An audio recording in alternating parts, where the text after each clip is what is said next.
Юлия Владимировна сидела уже на третьем свидании за неделю и с печалью в глазах ковыряла рыбу вилкой. Перед ней сидел очередной ухажер средних лет, который активно пытался задобрить ее. Будто павлин, распустивший хвост, он без умолку трещал и хвастался своими сомнительными достижениями. Но его кандидатура совсем не заинтересовала женщину. Она сразу заметила, что слова мужчины расходятся с делом, а его внешность и физическая форма не соответствуют тем подвигам, которые он описывал. Мужчина был наполовину седой и вдобавок к этому обладал большими залысинами. Сутулость, бледный цвет лица – все это говорило лишь о том, что его годы брали свое. Конечно, Юлии Владимировне тоже было не 18 лет, но в свои 48 она выглядела очень даже здорово, и многие давали ей не больше 35. Она уже давно отчаялась найти мужчину, такого, чтобы тот устраивал ее во всем, и в финансовом плане, и внешне, и внутренне. Постепенно ее запросы к мужчинам падали, и она стала назначать свидания тем, на кого лет 5 назад и вовсе бы не посмотрела. Ее пристрастия часто менялись. То она больше хотела задушевного и начитанного собеседника, то активного и спортивного, а то и вовсе напрямую подыскивала себе любовника на пару встреч. Желание у женщины росло вместе с ее возрастом. Раньше она никогда бы не подумала, что в 48 будет хотеть мужчину сильнее, чем в 28. Нынешний ее собеседник лишь отбивал всяческое желание и не подходил ей ни в чем. Сейчас она даже удивилась тому, как он вообще мог затащить ее на свидание. Резко разочаровавшись в нем, она быстро свернула встречу, чуть ли не сбежав с нее. Вечер был довольно прохладным, но Юлия Владимировна решила не добираться до дома транспортом и не заказывать такси, а прогуляться по набережной.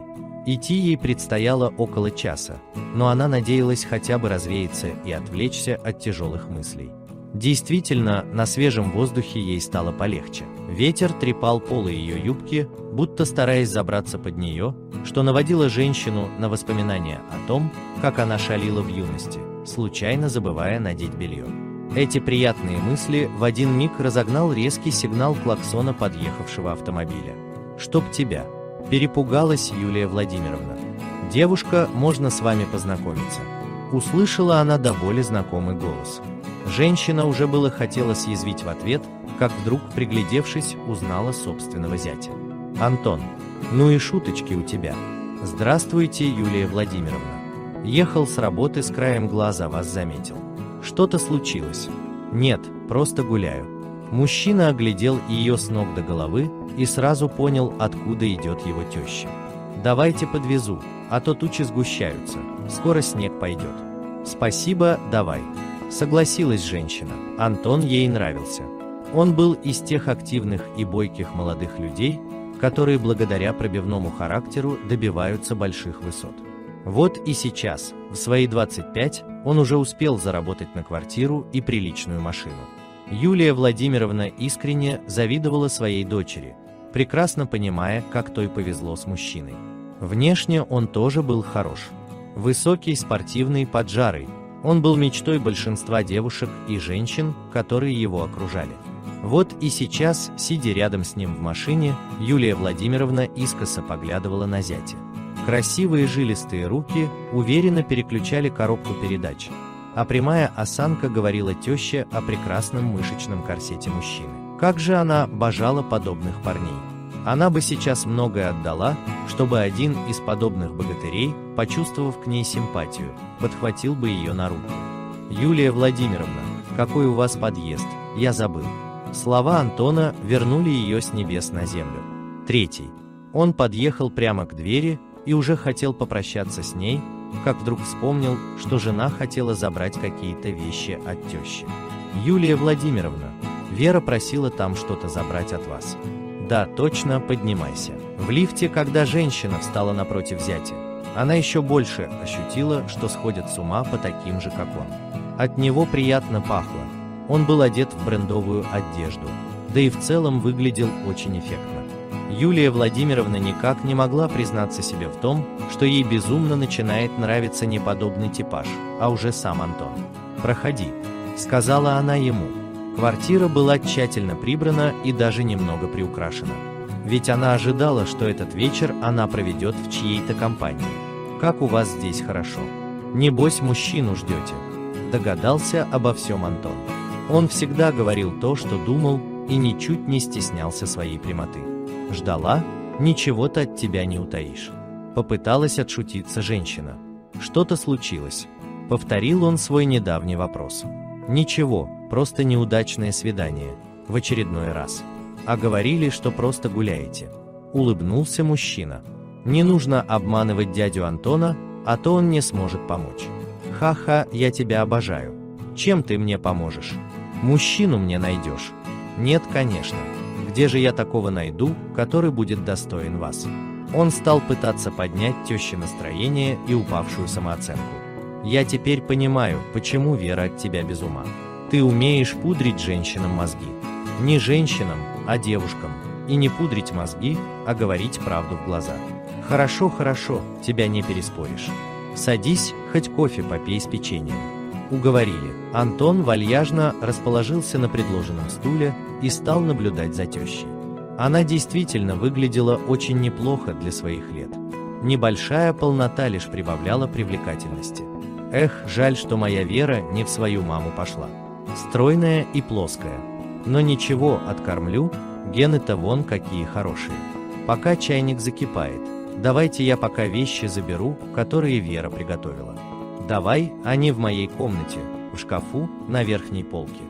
Белый пакет. Он прошел в указанном направлении и, открыв шкаф, сразу же получил небольшой корзинкой по голове.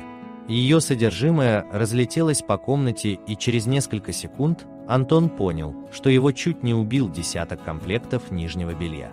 Прибежав на шум, Юлия Владимировна увидела, что Антон с большим интересом разглядывает разбросанное вокруг. «Ой!» – только и успела произнести она, увидев зятя, окруженного столь интимными предметами своей одежды. «А у вас отличный вкус». Антон решил разрядить обстановку. Вместо того, чтобы броситься собирать белье, Юлия Владимировна опустилась на край кровати и закрыла лицо руками. «Что я за человек-то такой непутевый? С мужчинами не везет», перед зятем опозорилась. Так, стоп. Антон понял, что нужно срочно спасать ситуацию, чтобы не допустить женских слез. «С чего вы взяли, что опозорились? Вообще-то я комплимент вам сделал. У вас отличный вкус. Я бы с удовольствием посмотрел бы на вас в одном из этих комплектов». Он явно сказал лишнее, однако женщина заинтересованно подняла на него покрасневшие глаза. Зять сразу понял, что нужно укреплять успех, и добавил: «А еще лучше без них». «Что без них?» Не поверила своим словам Юлия Владимировна. «С удовольствием на вас бы посмотрел». В любой другой подобной ситуации женщина бы оскорбилась, но сейчас она была в таком наэлектризованном состоянии, что слова зятя вдохновили ее на хулиганство. Будто находясь под гипнозом от его слов, она встала с кровати и принялась расстегивать пуговицы на своей кофточке. Антон тоже опешил, но не подал вида. Безобидная ситуация в один миг превратилась во флирт, а теперь и перерастала во что-то большее. Единственное, что смущало мужчину, так это то, что перед ним стояла немало знакомая женщина, а его собственная теща. Но ее, судя по всему, не беспокоили их родственные связи. Кофточка улетела вниз, а вслед за ней Юлия Владимировна стала стягивать юбку. Еще несколько движений, и женщина предстала перед зятем в одном кружевном белье. «Вы прекрасны», – подбодрил он ее. А дальше? Услышав его требовательный тон, женщина подчинилась, стыдливо стянула остатки одежды и вопросительно посмотрела на зятя. «Теперь твоя очередь», – произнесла она хриплым голосом. Если бы Антон еще хоть секунду бы поколебался, то Юлия Владимировна сгорела бы со стыда, но мужчина стал уверенно скидывать с себя все лишнее. «Ты уже уходишь?» – спросила Юлия Владимировна через полчаса. «Да, нужно успеть домой». «Спасибо. Не благодарите. А еще лучше, завтра верните должок». «В смысле? Завтра заеду в это же время», – уточнил Антон.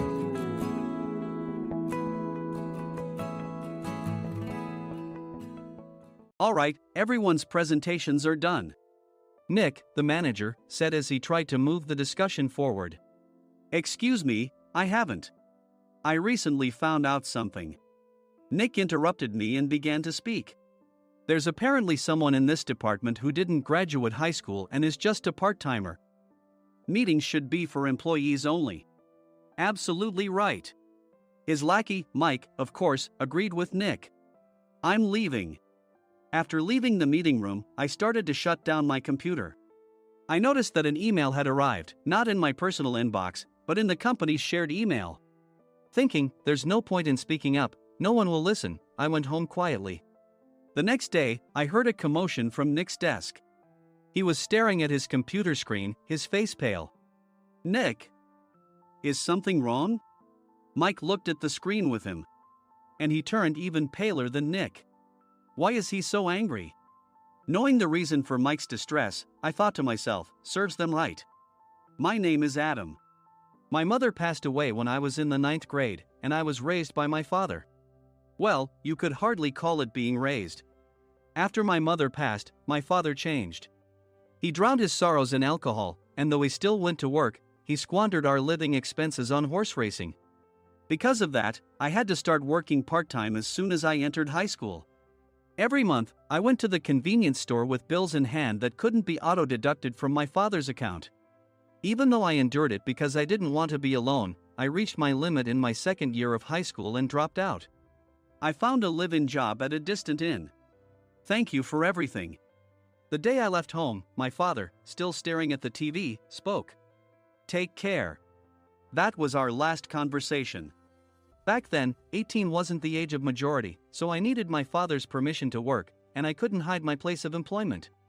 Yet, my father never visited me even once. I kept working just to survive, and before I knew it, I was 42. Years of hard work paid off, and I was transferred to the headquarters.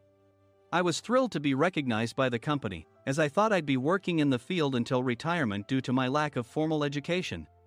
Listen up. Our work can change the future of our employees. Don't drag us down. On my first day after the transfer, Nick, dressed in an expensive suit, spoke sternly. There was a reason for this. Our inn was located in a prominent tourist destination, known so well that everyone in the state could sing its commercial jingle. At its peak, we had 5 locations within the state. But that was long ago. Due to financial difficulties and aging facilities, only the place where I had worked for many years and the original establishment remained. I was prepared to lose my job anytime, but now there was a glimmer of hope. With the rise of social media, the tourist area where the inn was located started gaining attention again. Depending on how hard the sales department, where I was transferred, worked, we could either thrive or be forced to give up this prime location to the new hotel chains continuously popping up. For Nick, who had switched careers from another industry to strengthen our sales, this was a battle he couldn't afford to lose. I understood why he had to be strict. I will do my best. Nick sneered at my enthusiastic declaration. Did you not hear what I said? I'm sorry. I thought I was listening carefully. Out of habit from years of customer service, I apologized reflexively, though I had no idea what had offended him. Someone was watching me with a smirk. In this department, there are those who are expected to excel and those who have been shoved here because they have nowhere else to go. You are the latter. It was Mike, the section chief. He's 7 years younger, at 35. But he was called to headquarters much earlier than I was and had been moving around within the headquarters ever since. I'm not jealous, but I can't accept that he's my boss. Graduating from a prestigious university, he has an unusually high pride and caused many problems as a newbie, making things very difficult for me when I was the front desk leader. When I found out Mike was transferred to the sales department a month before me, I was disheartened. Mike is right. With just a middle school diploma, there's not much you can do. Don't even think about achieving results. As if I didn't exist, Nick remarked, I'm thirsty. Mike eagerly ran to the coffee maker. It seems Mike is Nick's lackey. I regretted being happy about my transfer to headquarters, wishing I had stayed on site forever. Send a direct mail to every company on this list by the end of the day. Nick only assigned me tasks that even a new graduate could handle. What? There are over 1,000 companies. You want me to send to all of them by today? Yes, if you and your fellow misfits split the work, even those with nowhere else to go should finish by today. I glanced at the employees typing away expressionlessly. They were worn out from customer service, only thinking about leaving on time, or were women reassigned after having children, with zero motivation for work. Even Sam, a new graduate from the same university as Mike, who was supposed to be among the expected achievers, had no enthusiasm for the job, having joined the company wanting to do customer service. "I don't care what they say, I plan to quit any time," he said. Only Nick and Mike were highly motivated, making all the decisions between the two of them. I originally only wanted to work at the inn to survive and had no particular attachment to this job. I swallowed my words, thinking I had no right to reprimand them. About a month after the transfer, Nick told us with a frustrated look, "To commemorate the 50th anniversary, we've decided to create a plan exclusive for one group per day." Originally, Mike and I were supposed to come up with it, but our president, Mr. Thompson, insists on hearing everyone's opinions. "So, you all get a chance." As Nick explained, Mike began handing out prints. "Make sure not to embarrass Nick. If your ideas are half-baked, you'll have to redo them." It seemed that they had printed his handwritten notes by Mr. Thompson, which included several questions and a section for free responses. It made sense why Nick had to seek our input, given that all responses had to be submitted to Mr. Thompson. We were given a week to think about it, and a meeting was scheduled to compile our ideas. My plan is to let guests enjoy both the old and modern America. Nick began the presentations. Guests would watch a master confectioner at a nearby traditional sweet shop make sweets in front of them. The welcome drink would be premium tea in a bottle. Nick's plan was certainly attractive. After his presentation, Nick called on us to present in the order we were seated. Just as I stood up for my turn. "All right, everyone's presentations are done." "Excuse me, I haven't. I recently found out something." Nick interrupted me. "There's someone in this department who didn't graduate high school and is just a part-timer." He was likely talking about me. I joined the company as a part-timer and was made a full-time employee when I turned 20. That was 20 years ago, so Nick and Mike probably had no chance to know until recently. "Meetings should be for employees only." Absolutely right.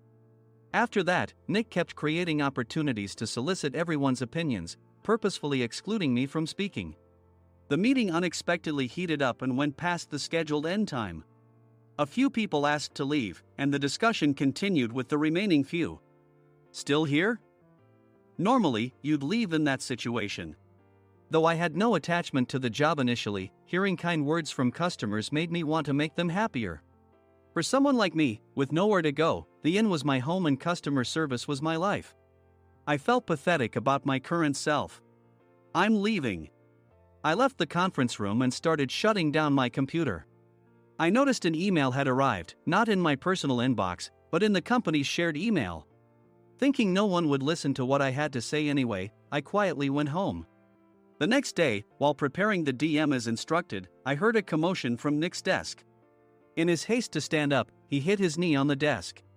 He stared at his computer screen, his face pale. "Nick, what's wrong?" Mike, thinking he should be the first to rush over, approached Nick while still wearing his coat. He peered at the screen with Nick. And he turned even paler than Nick. Why is he so angry? Who is responsible for this company? Nick, more irritated than ever, asked, and Mike answered without checking. Probably Sam. Sam wasn't there because he was attending a morning training session for new hires. Nick gave up on getting angry and returned his gaze to the screen. They were looking at an email that arrived right after the end of the working day yesterday. Apparently, no one, including me, had checked it before leaving. The email was from a large company that used us for their annual employee trips. The president and executives of that company also frequently used our services personally. President of the company, Mr. Mason himself, had declared that neither he nor his company would ever use our services again. Well, some companies cancel their employee trips or stop using our services due to financial struggles. Let's just move on. Mike kept wiping the sweat from his forehead with a handkerchief. Knowing why Mike was so agitated, I quietly watched their interaction. Do you know how much revenue we get from that company? We can find other guests to fill the rooms, but we'll lose the banquet costs, gift shop revenue, rental car fees, and more. Moreover, the gifts were supposed to be prepared by the traditional confectionery shop involved in Nick's proposed plan. If it's known that we incurred such a huge loss at this critical time, Nick's position in the company would be jeopardized. Nick took a deep breath, seemingly trying to calm himself. All right, Mike. Go to New York right now and apologize to Mr. Mason. What? You're coming with me, right? I have urgent work to do. I trust you, which is why I'm entrusting this to you. Please. Mike, believing Nick's sincerity, agreed with a determined look on his face, saying, yes. That's Nick for you. Even if Mike went to apologize, Nick would shift all the blame onto him if the client didn't change their mind. Well, it was Mike's fault to begin with, so it served him right. About 3 hours later, Sam answered a call from somewhere and repeatedly apologized, saying, I'm very sorry. Everyone watched to see what was happening. After ending the call, he informed Nick with a weary tone. When Mike arrived at the client's company, he only made things worse, further infuriating Mr. Mason. He was demanding, get his boss here immediately. It was no wonder Sam was exhausted, dealing with such a call right after returning from training. What is that idiot doing? All right, Adam, you're coming with me. If sacrificing Mike didn't work, then I must be next. Normally, I'd want to refuse at all costs, but I saw an opportunity in this situation. If I can be of assistance, I'd be happy to join you. I immediately followed Nick, and we flew to New York. When we introduced ourselves at the reception, it became clear how serious the situation was. As the receptionist personally escorted us to the president's office. Angry voices leaked through the door, making both Nick and me uneasy. Excuse me. I'm Nick, the supervisor. I understand my subordinate has caused you trouble, and I deeply apologize. Nick, with his experience in the corporate world, knew enough to offer an apology before excuses. However, his customer service skills left much to be desired. I sighed as I saw Mike trembling like a small dog in the corner of the room. What kind of training are you giving your subordinates? Mr. Mason glared at Nick with a red face. The intensity of his gaze made even Nick take a step back. Regrettably, I joined this company only 2 years ago and was unaware of Mike's issues. I should have identified his shortcomings sooner. Indeed. I should have realized sooner. No sensible person would come to apologize and then give a lengthy presentation on the drawbacks of not using their in. Nick froze, his mouth slightly open. Suspecting the worst, I picked up the documents that had fallen to the floor. It seemed Mike hastily prepared these documents on the plane, listing the disadvantages. Disadvantage 1, if you change the venue for the company trip, employees might suspect it's for cost-cutting reasons, leading to a negative impression. Reading it aloud half-jokingly, Nick snatched the papers from my hand and checked the contents with a furious expression. Among the stack of documents was a receipt from a nearby convenience store's copy machine. I felt a pang of dread, hoping he hadn't shown the receipt as well. What do you think he said when I asked what kind of nerve he had to do this? I'm very sorry. Faced with the dire situation, Nick must have thought there was nothing left to do but apologize. In a voice smaller than I'd ever heard from him, he uttered words of apology. He said, I'm a Harvard graduate. I don't believe I said anything wrong. Mike. What have you done? Forgetting his plan to pin the blame on Mike, Nick yelled loudly, even in front of Mr. Mason. I didn't do anything wrong. You're still saying that? Look at him. Mike pointed at me with a shaking hand. I was assigned to headquarters in my 20s and now I'm a section chief. This guy only made it to headquarters at 42. Everything I've done proves I was right. So why are we losing the contract? Having said his piece, Mike collapsed to the floor. Of course. You were sent there because you had nowhere else to go. Mike never expected to hear such words from someone he looked down upon. He lunged at me, and Nick hurriedly stepped in to stop him. Mr. Thompson told me Mike is a quick thinker, and to take good care of him. There's no way he was pushed aside. Don't make things worse here. He didn't say quick thinker, he said only quick-witted, didn't he? I don't remember that part. I recalled the many troubles Mike caused when he was a newbie. When Mike was on the front line, his pride was so high that he never apologized to customers. Customer service, especially in our job, doesn't work alone. It brings both good and bad situations. If the front staff or housekeepers made mistakes, or the cleaning company didn't properly clean a room, one had to apologize to the customers regardless of personal fault. Mike, in such situations, would never apologize, insisting he wasn't at fault. This often angered customers, and as the front desk leader, I frequently had to apologize on his behalf. He caused complaints and disrupted operations, which is why he was quickly moved to headquarters. In departments where he didn't interact directly with customers, his quick thinking was beneficial and things went well. But it seemed his flaws were starting to show. Corporate reservations are supposed to be entered into the system by the sales representative. But a quick check yesterday revealed that more than 10 items were missing from the client's reservation. The handover document clearly stated what needed to be prepared. Why didn't you enter it into the system? Why do we have to give them special treatment? Filling rooms near the banquet hall, setting up all the food in advance. Specifying the brand of wine, they're too demanding. No wonder he always angered customers, I thought, feeling a headache coming on. Grouping them in rooms near the banquet hall is for our benefit too. It makes it easier for the staff to set up beds and serve breakfast since everyone's schedule is synchronized. As for the other requests, Mr. Mason suggested them to lighten our load. I didn't know that. Nick finally seemed to realize that Mike was the one who had angered the client. What did you say to them? I just told them we wouldn't give them special treatment anymore. We shouldn't waste effort on things that don't bring in money. I was utterly exasperated at his lack of understanding of customer service. Of course, we shouldn't comply with unreasonable demands.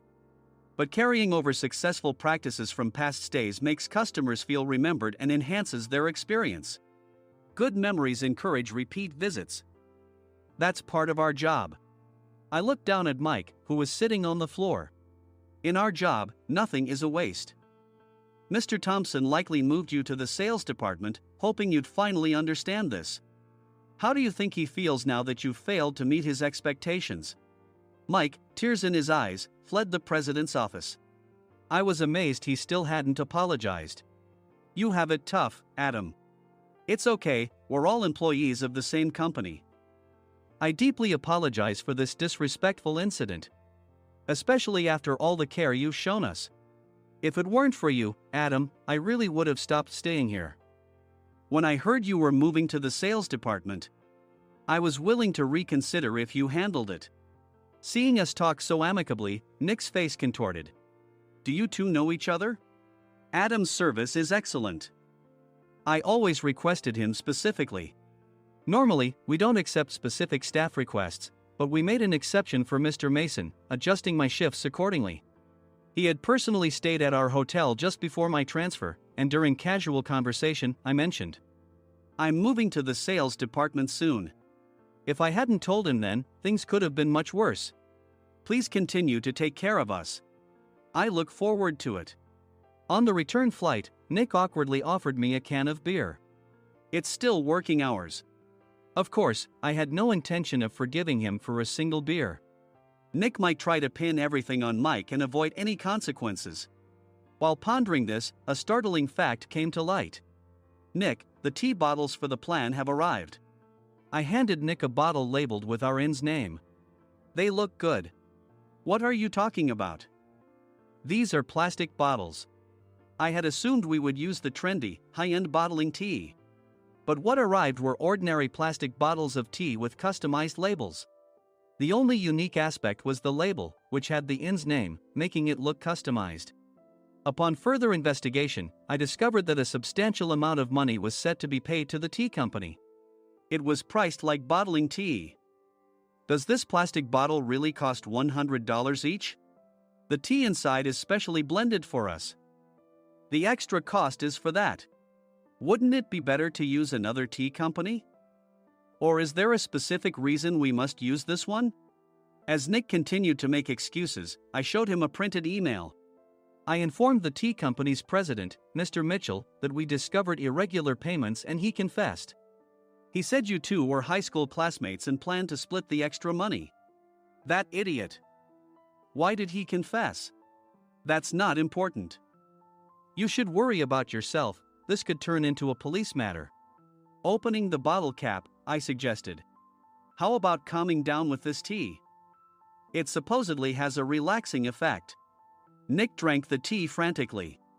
In the following days, decisions were made about their fates. Mike was reassigned to the General Affairs Department, with no chance of transfer or promotion, as per Mr. Thompson's orders.